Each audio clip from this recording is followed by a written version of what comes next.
अस्सलाम वालेकुम स्टूडेंट्स, उम्मीद है आप सब लोग बिल्कुल खैरियत से होंगे, ठीक ठाक होंगे।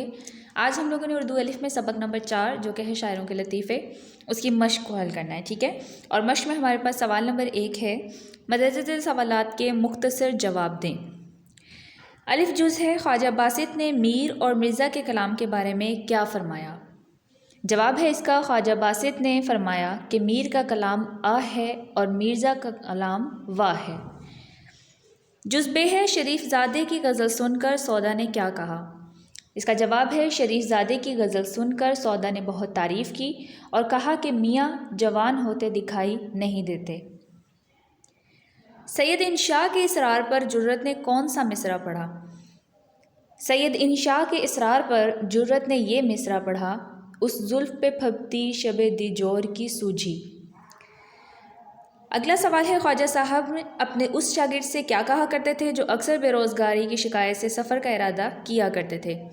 इसका जवाब है, ख्वाजा साहिब अक्सर अपने बेरोज़गार शागिर्द से कहा करते थे कि किधर जाओगे, 2 घड़ी मिल बैठने को गनीमत जानो और जो खुदा देता है उस पर सब्र करो।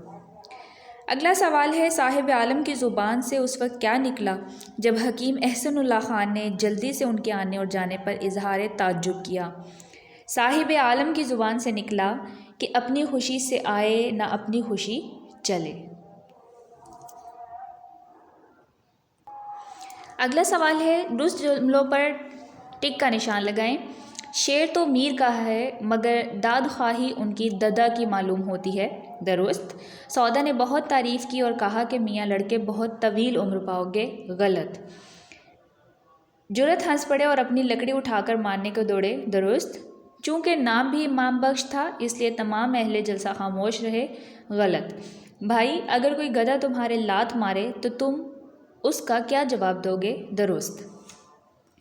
सवाल नंबर 3, सबक के मतन को मद्देनज़र रखकर दूसरे जवाब की निशानदही टिक से करें। मीर और मिर्ज़ा के कलाम पर तकरार करने वाले किसके मुरीद थे। ख्वाजा बासित के।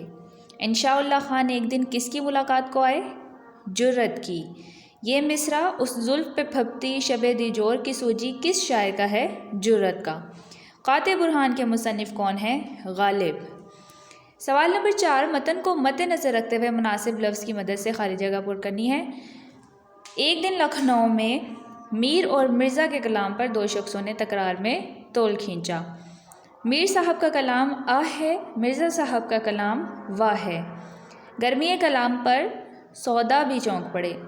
जुर्रत ने कहा कि एक मिसरा ख़याल में आया है। जुर्रत हंस पड़े और लकड़ी उठाकर मारने को दौड़े। अंधे को अंधेरे में बहुत दूर की सूझी। चूँकि नाम भी इमाम बख्श था इसलिए तमाम अहले जलसा ने नहायत तारीफ़ की। एक शागिर्द अक्सर बेरोज़गारी की शिकायत से सफ़र का इरादा ज़ाहिर किया करते थे। एक दिन मामूली दरबार था, उस्ताद यानी शेख इब्राहिम ज़ौक़ भी हाजिर थे। उन्होंने आहिस्ता आहिस्ता बादशाह से कुछ कहा और रुखसत हुए। सवाल नंबर 5 है, उन अल्फाज के मुतज़ाद लिखें। पहला है कमाल, उसका मुतज़ाद है ज़वाल। फिर तरफदारी, मुखालिफ, गर्मी, सर्दी, मतला, मक़ता, ख़ास, आम, बेरोज़गार, बरसरे रोज़गार। और यहाँ किताब में मेरे पास लिखा हुआ है बेरोज़गारी, तो रोज़गार इसका होगा फिर, ठीक है। और अगर बेरोज़गार आप लोगों के लिखा हुआ है तो फिर बरसरे रोज़गार। सवाल नंबर 6 है, मुज़क्कर और मुअन्नस अल्फाज अलग अलग करें। कलाम है पहला लफ्ज़, तो कलाम किया जाता है लिहाजा ये मुज़क्कर है। तकरार होती है मुअन्नस। तोल खींचा मुज़क्कर। आह होती है मुअन्नस। क़यामत होती है मुअन्नस। शोर होता है मुज़क्कर। चिराग होता है मुज़क्कर। तारीफ़ की जाती है मुअन्नस। कुदरत होती है मुअन्नस। जुल्फ़ होती है मुअन्नस। मिसरा पढ़ा जाता है मुज़क्कर।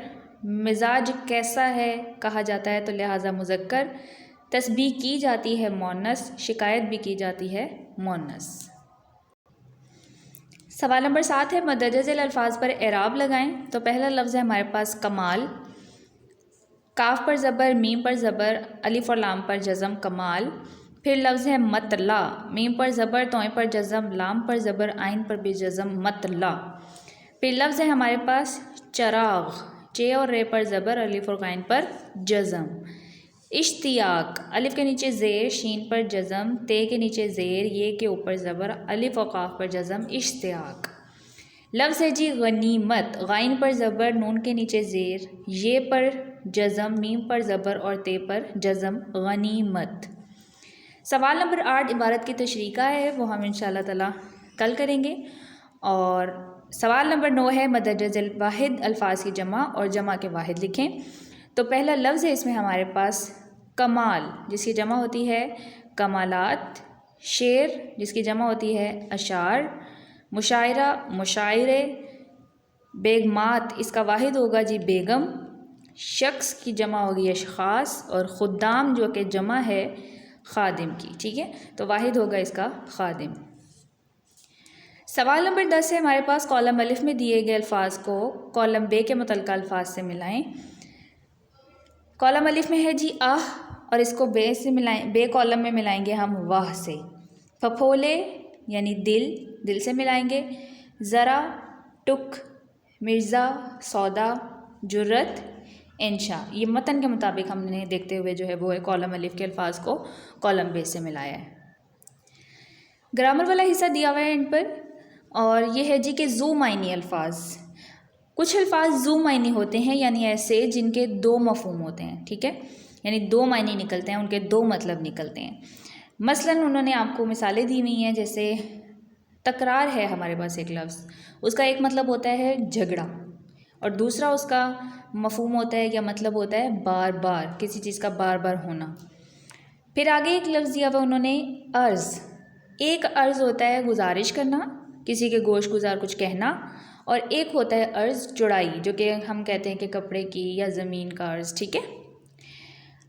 ایک لفظ ہے جی مطلع، اور میں نے آپ کو جب پیچھے ہم لوگوں نے پڑھا تھا سبق کے اندر، تو مطلع کا معنی آپ کو بتایا تھا کہ اس کا مطلب ہوتا ہے غزل اور قصیدے کا پہلا شعر، جو ہم قافیہ بھی ہوتا ہے اور ہم ردیف بھی ہوتا ہے، اور اس کا دوسرا مفہوم یا مطلب ہوتا ہے طلوع ہونے کی جگہ یا نکلنے کی جگہ، ٹھیک ہے۔ تو آج کے لیے اتنا ہی، آپ لوگوں نے ساری مشق جو ہے وہ اچھے طریقے سے ذہن نشین کر لینی ہے۔ اجازت دیجیے، اللہ حافظ۔